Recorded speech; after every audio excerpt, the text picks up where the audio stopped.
Isa sa mga pinakamabisang orasyon para po sa pampaamo.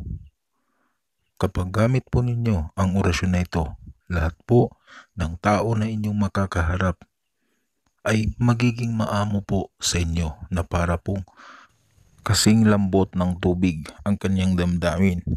Kahit na sino ang inyong gagamitan ng lihim na karunungan na ito, ay inyo pong mapapaamo.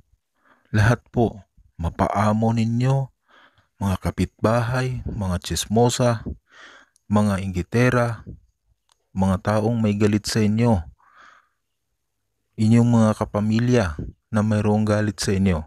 Kahit na sino po na inyong gagamitan ng mahiwagang karunungan na ito ay agad po ninyong mapapaamo. Ganito lang po ang inyong gagawin, mga kapatid. Bago po kayo umalis ng inyong bahay, kapag kayo po ay pupunta sa labas, ay kailangan po na magdadasal po kayo ng isang Ama Namin, isang Aba Ginong Maria, isang luwalhati at isang sumasampalataya. At pagkatapos ay isunod po ang mahiwaga pong karunungang ito ng 3 ulit at hipan po ang inyong dibdib. Ito po ang mahiwagang karunungan.